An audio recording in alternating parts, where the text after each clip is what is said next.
gna gna, pauvre conne, pauvre conne.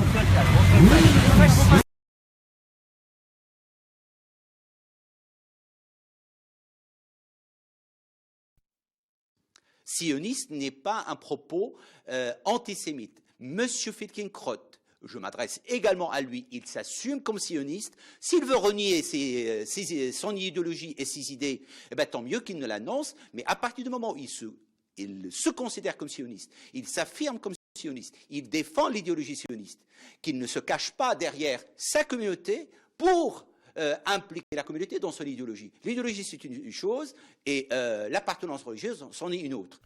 La proportion des enfants à Gaza est totalement délirante. Donc, on met au monde continuellement des enfants qui n'ont aucune place dans le monde. Production effrénée d'hommes excédentaires, d'hommes surnuméraires.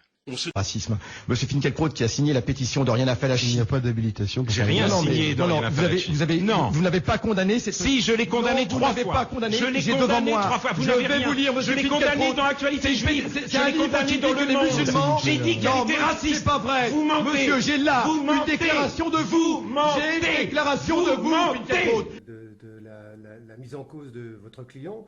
Vous ne considérez qu'il n'y a rien d'antisémite dans son expression? Il reconnaît avoir traité M. Finkielkraut de grosse merde. On peut considérer ça comme une injure.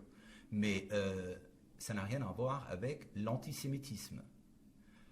Il l'a traité de haineux parce que on voit M. Finkielkraut à maintes reprises prendre des positions haineuses ou pourrait être qualifié de haineuses parce qu'il a un comportement, une attitude à l'égard particulièrement de la communauté musulmane, pour des raisons que l'on ignore. Peut-être qu'il a un compte à régler avec cette communauté-là, mais cette communauté peut se considérer comme outrée par ses propos, et à ce moment-là, elle peut le considérer comme haineux à son égard.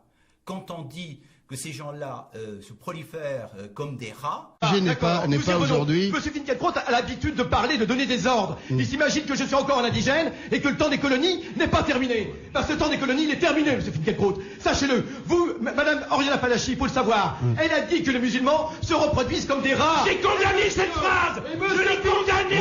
Allez, monsieur Finkielkraut, j'ai devant moi un texte. J'ai un texte devant moi. Monsieur Finkielkraut, je vais lire aux auditeurs ce que M. Finkielkraut a dit. On dit que ces gens-là se prolifèrent comme des rats.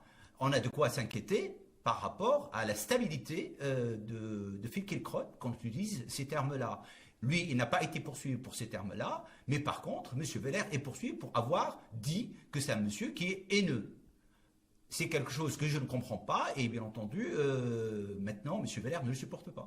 Depuis le début du mouvement des Gilets jaunes, effectivement, l'intelligentsia a voulu attribuer à ce mouvement des qualificatifs d'antisémites, d'extrémistes, de racistes, etc. Et depuis le temps, on cherchait ce personnage qui serait antisémite, raciste, etc. On ne l'a pas trouvé. Et il se trouve que le jour où il y a eu cet incident, on va l'appeler ainsi, on est tombé sur des propos et à ce moment-là, on a dit on va pouvoir les exploiter, pour ne pas dire les instrumentaliser. Et M. Weller en est victime, parce que lui, il s'était exprimé par rapport à la position de M. Finkielkraut, par rapport aux propos de M. Finkielkraut, par rapport à ses positions politiques. Aujourd'hui, on ne peut pas englober derrière M. Finkielkraut toute une communauté qui n'a rien demandé à personne et qui n'était pas visée dans cette histoire-là.